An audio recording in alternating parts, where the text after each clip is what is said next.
السلام علیکم دوستو، ہم آپ کے لیے ایک بہت ہی پیارا بیان لے کر آئے ہیں جس کا عنوان ہے جنا کا بیان۔ دوستو، جس کو بیان فرما رہے ہیں قاری حنی ملتانی صاحب، بہت ہی پیارا بیان ہے دوستو، آئیے چلتے ہیں بیان کی طرف۔ کسی کی بہن بیٹیوں کی آبرو پر بات کر کے دندناتے ہیں، اور حالانکہ ان کے اندر ایمان نہیں، یقین نہیں۔ ارشاد فرمایا مدنی کریم صلی اللہ تعالی علیہ وسلم صلی نے، اللہ او تعالی لوگوں، علیہ وسلم۔ کسی کی دھی کی بے عزتی کرنے والوں، کسی کی دھی کی آبرو اتارنے والوں، نبی پاک صلی اللہ علیہ وسلم نے قسم صلی کھا اللہ کے علیہ وسلم۔ فرمایا والذی نفسی بیدی محمد صلی اللہ علیہ وسلم، صلی فرمایا اللہ علیہ اللہ وسلم۔ پاک نے اعلان کر دیا، دھیوں کی عزت لوٹنے والوں، جب تک تیری دھی کی عزت نہ لٹ جائے موت نہیں آئے گی۔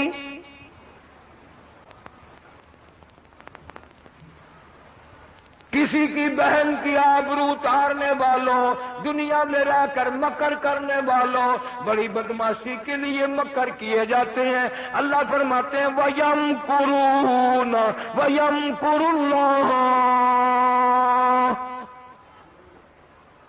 تم نے بھی بڑے مکر کیے، ہم نے بھی تجویز کی، وَاللَّهُ خَيْرُ الْمَاكِرِينَ، اللہ فرماتے ہیں میری تجویز کامیاب ہوگی۔ بے شک۔ حضرت مولانا محمد علی صاحب جلندری سبقات رحمت اللہ علیہ ایک دن رحمت سنا اللہ رہے علیہ۔ تھے کہ کسی کے دروازے پہ ایک فقیر آیا اور بھیک مانگنے لگا۔ عورت خیرات دینے گئی تو اس فقیر نے اس عورت کا ہاتھ پکڑ لیا۔ عزت کا زمانہ تھا، بے غیرتی کا دور تھوڑا ہی تھا۔ بے شک۔ ناراض ہوئی کہ کمینے تم نے میرے ہاتھ کو ہاتھ کیوں لگایا، کیوں پکڑا؟ اس نے کہا اپنے خامن سے پوچھنا، اپنے گھر والے سے پوچھنا۔ وہ کہنے لگی پکڑا تو نے ہے، پوچھو مجھ سے۔ لگا نہیں، میں مر نہیں جاؤں گا، میں پھر بھی آ جاؤں گا، اگر تجھے وہ نہیں بتائے گا تو میں بتا دوں گا۔ آ گیا خامن شوہر۔ آج کل کا دور تھوڑا ہی تھا کہ چھٹی لی، وہ کمینہ گیا دکان پہ، گیا فیکٹری میں، گیا کارخانے میں، پیچھے جھیل پہ سیر ہو رہی ہے، قلعے پہ سیر ہو رہی ہے، تم وہاں مچھوں کو تیل لگائے دکانوں پہ کارخانوں میں بیٹھے ہو، بیگم صاحبہ گھر میں تشریف فرما ہے، تجھے کیا پتا وہ کہاں کہاں گھوم رہی ہے؟ بے شک۔ حامد آیا ناراض ہے، انہوں نے کہا آج روٹی نہیں پکاتی، انہوں نے کہا نہیں، آج ہنڈیاں نہیں پکانی کہ نہیں؟ کیوں کہ یہ بتاؤ فقیر نے میرا ہاتھ کیوں پکڑا؟ اس نے بھی کہا کہ واہ، ہاتھ تیرا پکڑا اس نے میرے سے پوچھ رہی ہو؟ انہوں نے کہا نہیں، وہ کہہ کے گیا خامن سے پوچھنا۔ رات ہو گئی، سر کھاتی رہی۔ عزت والی تھی نا، آج کل کا دور ہوتا تو اتنی بات میں ختم ہو جاتی، چلو کوئی بات نہیں، وہ کی گل ہو گئی ہے، کیڑی گل ہے، ہاتھ پڑ لیا کی ہو گیا،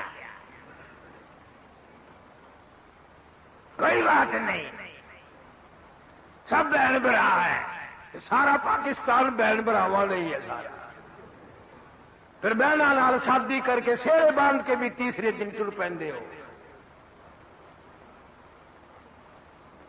جب وہ ٹانگ آ گیا تو کہنے لگا اللہ کی ولی سر کھا لیا تو نے، کیسا وقت تھا؟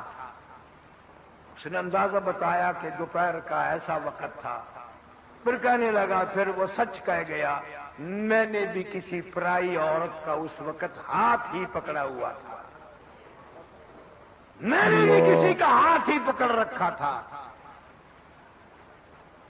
یہاں نقد سودا ہے، جو کر وہی بھر، 2 دن آگے پیچھے ہو سکتا ہے، یہ نہیں کہ خدا بھول جائے، تیری میری بدماشی کو خدا فراموش کر دے۔ بے شک۔ ارے صحابہ کرام رضوان اللہ تعالی علیہ مجمعین کی پوری جماعت تو اتنی تقوی والی، اتنی پرہیزگار تھی کہ صحابہ کرام کی کافروں نے گردنیں چوکاتی، ان کا قیمہ تو بنایا، ان کے چھیچڑے تو بنا دیے، ان کی بوٹیاں تو بنا دی، مگر کسی کافر کو ہمت نہیں ہوئی کبھی کسی صحابی کے ذمے زنا کا بہتان لگائے۔ بے شک جہاں سے صحابہ کرام گزرے تقوی ہی تقوی آیا، پرہیزگاری آئی، خوف خدا آیا، اور ہم جہاں سے گزریں گے بدماشی آئے گی، لعنت آئے گی۔ بے شک اللہ پاک اسی لیے فرماتے ہیں اتقوا اللہ، ہر حال میں ڈر، دکان پہ بیٹھا ہوا بھی ڈر، دفتر میں بھی ڈر، راستے میں آتا جاتا بھی ڈر، ذمہ دارا کرتے ہوئے بھی ڈر۔ جو عورت گھر میں کام کرنے کے لیے آئی ہے، زمین میں کوئی کام کرنے آ گئی ہے، پیٹ کے پیچھے، مزدوری کے پیچھے، تو بگیاڑ بن کے اس کو غلط نگاہوں سے نہ دیکھا کر۔ بے شک تو سمجھتا ہے کوئی نہیں دیکھ رہا، فرمایا واللہ علیم بذات الصدور، اللہ فرماتے ہیں میں تیرے ارادوں کو جانتا ہوں، تیرے دلوں کی نیتوں سے واقف ہوں، حالات سے واقف ہوں، کوئی دیکھے نہ دیکھے میں تو دیکھ رہا ہوں۔ بے شک صحابہ کرام تو ایسے لوگ تھے، حضرت عثمان رضی اللہ تعالی عنہ کی مجلس ہے، کافی سارا مجمع بیٹھا ہے، ایک آدمی مجلس میں آ کر کے بیٹھا، حضرت عثمان سب کا رضی اللہ تعالی عنہ، رضی اللہ تعالیٰ عنہ، وہ کتنے تقوی والا جوان ہوگا، کتنا پرہیزگار جوان ہوگا، کتنا حیا والا ہوگا، کتنا غیرت والا ہوگا، جو نبی کے دروازے پہ 2 مرتبہ گھوٹ بن کے آیا، دلہا بن کر آیا۔ بے شک حضرت عثمان رضی اللہ تعالیٰ عنہ فرمانے لگے، لوگ آنکھوں کا زنا کر کے ہماری مجلس میں آ کے بیٹھ جاتے ہیں، لوگ آنکھوں کا زنا کر کے ہماری مجلس میں آ کے بیٹھ جاتے ہیں۔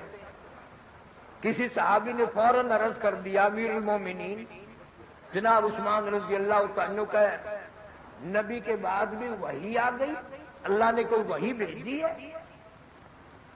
یعنی کہیں اللہ نے غیب سے آپ کو خبر دی ہے کہ کوئی ایسا آدمی آ کے بیٹھا ہے؟ سارے کو سبحان اللہ۔ وہ بات فرمائی جو حضرت عثمان رضی اللہ تعالیٰ عنہ کو فرمانی چاہیے تھی، فرمایا غیب سے خبر کوئی نہیں آئی، وحی کوئی نہیں آئی، اللہ نے اطلاع کوئی نہیں بھیجی، لیکن اللہ نے اتنا ایمان دیا ہے کہ جب سے وہ غیر عورت کو دیکھ کر آنے والا مجلس میں جوان آ کے بیٹھا ہے، میری مجلس میں زنا کی بدبو پھیل گئی۔ اللہ، اتنا ایمان یقین تھا لوگوں کے پاس بے شک کہ جب سے وہ آدمی آ کر کے بیٹھا، ہماری مجلس میں بدبو ہو گئی، ہماری مجلس میں عفونت آ گئی، گندگی آ گئی، زنا آنکھوں کا کر کے آیا۔ امام اعظم امام ابو حنیفہ سب کا جو رحمت اللہ علیہ، اتنا بڑا متقی، اتنا بڑا پرہیزگار، تم سے تو 1 2 4 حج نہیں سنبھالے جاتے، اکڑے پھرتے ہو۔ امام ابو حنیفہ رحمت اللہ علیہ نے 53 حج کیے، سبحان اللہ، اپنی عمر مبارک میں 53 حج کیے، اور کئی حج پیدل گھر سے لے کر بیت اللہ تک، مدینے تک، پھر واپسی بھی پیدل۔ بڑے بڑے اللہ والے شاگرد ہیں، ہزاروں نہیں لاکھوں کی تعداد میں امام ابو حنیفہ رحمہ اللہ کے شاگرد ہیں، علمی عملی اخلاق۔ یہ اتنے بڑے ایمان والا آدمی ہے، نہر چل رہی ہے پانی کی، یوں وضو کرنے کے لیے بیٹھ گئے، ہاتھ میں پانی جو لیا کلی کے لیے، منہ کے قریب جو لے گئے تو واپس پھینک دیا، جدھر سے پانی آ رہا تھا ادھر چل دیے۔ اس دور جو جا کے دیکھا ایک آدمی نہا رہا ہے، اس نہر کے اندر غسل کر رہا ہے. اللہ والا کھڑا ہو کے کہتا اتق اللہ اتق اللہ، اللہ کی قہر سے ڈر جا، اللہ کے غضب سے ڈر جا، اللہ تعالیٰ کی قہر سے عذاب سے خوف کھا جا.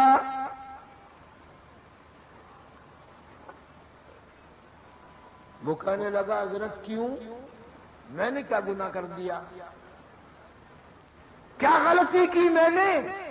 کیا خطا ہو گئی مجھ سے؟ اللہ والا کہتا ہے اتنی دور آگے بیٹھ کر میں نے نہر کا پانی اٹھایا تھا کلی کے لیے، ناک میں ڈالنے کے لیے، مجھے واپس پھینکنا پڑا. جوان ایک گناہ کرتے ہو، دوسرے ڈھیٹ بنتے ہو، تسلیم بھی نہیں کرتے. یہ نہر کا پانی بتا رہا ہے تم زنا کر کے غسل کر رہے. اللہ، یہ نہر کا پانی بتا رہا ہے، اس پانی میں زنا کی بو آ رہی ہے. بے شک نہر کا پانی. بے شک. ذمہ دارہ کرنے والے، دیہاتوں میں رہنے والے لوگ کہتے ہوں گے کہ جی ہم تو روز وضو کرتے ہیں، ہمیں تو کبھی آئی نہیں. اور تیرا اتنا پرہیزگار دماغ، متقی دماغ بھی ہو، بے شک. گندے نالوں پہ جن کے گھر ہوں ان کو کبھی بو آئی ہے؟ یہ جو گندگیوں کے ڈیپو ہوتے ہیں شہر میں، جن کے مکان وہاں قریب قریب ہیں، ان کو کبھی بو آئی ہے؟ اس لیے برائی کا ڈیپو میرے تیرے گھر میں بن گیا. گندے نالے پہ ہم لوگ بیٹھ گئے، اس لیے زنا کی بو ہمیں کیسے آئے؟ نہر کا پانی اگر گندا ہو گیا اور بدبودار ہو گیا تو فضا کتنی بدبودار ہوئی ہوگی اور مکان کتنے بدبودار ہوئے ہوں گے. ارشاد فرمایا مدنی کریم صلی اللہ تعالی علیہ وسلم نے صبح شام اللہ کی زمین لرزتی ہے، اللہ کی زمین کانپتی ہے، اللہ کی زمین خوف کھاتی ہے، اللہ کی زمین ہلتی ہے، اجازت مانگتی ہے مولا فلانا آدمی زنا کر کے میرے اوپر چلتا ہے، فلانا آدمی قتل کر کے میرے اوپر چلتا ہے، فلانا آدمی اتنے ظلم کر کے میرے اوپر چلتا ہے، مجھے وہ بالکل اچھا نہیں لگتا، مجھے اس کے ملعوس قدموں سے پاک کر دے، مجھے اس کے پلیت قدموں سے پاک کر دے، یا مجھے اجازت دے میں اس کو چلتے چلتے لقمہ بنا کر نگل جاؤں. اللہ، مجھے اجازت دے. اللہ، مجھے اچھا نہیں لگتا اس کے پلیت قدم میرے اوپر چلتا ہے. بے شک. اتنے بڑے بڑے قہر کر کے، اتنے بڑے بڑے ظلم کر کے میرے اوپر چلتا ہے. بے شک.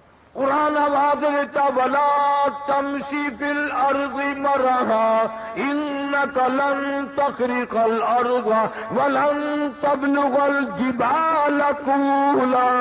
میری زمین پہ اکڑ کے نہ چلو، میری زمین پہ فخر کرتے ہوئے نہ چلو، میری زمین پہ ناچتے ہوئے نہ چلو. میں خدا کا بچھایا ہوا بچھونا ہے، تم اس کے مالک نہیں، تم اس کے وارث نہیں. تو 2 گز اس کے اندر آ کے سانس لے گا، تیرا بسیرا یہاں بنے گا، تیرا ڈیرا یہاں زمین کے اندر ہی بنے گا. بے شک. حضور صلی اللہ علیہ وسلم نے فرمایا صلی اللہ علیہ جس زمین وسلم کے ٹکڑے پہ، جس گھر میں، جس بیٹھک میں، جس کمرے میں زنا کیا جاتا ہے، 40 دن تک چاروں طرف کتنے کتنے قدم اور گز لعنت برستی رہتی ہے. اللہ. اور حدیث پاک میں حضور صلی اللہ علیہ وسلم نے فرمایا صلی اللہ علیہ وسلم کہ میری امت پہ ایک وقت آئے گا جب بدماشی عام ہوگی، گھر گھر سے کنجری کی آواز آئے گی، گانے بجانے کی آواز آئے گی. حضور صلی اللہ علیہ وسلم نے فرمایا پھر ان پر اللہ کا عذاب آئے گا، قہر آئے گا. پھر وہ یا رب یا رب یا رب دعا مانگیں گے، اللہ ان کی دعا قبول نہیں کرے گا. اللہ پاک ان کی عاجزی کو تسلیم نہیں کرے گا، ان پر اور بڑے ظالم حکام مسلط کرے گا۔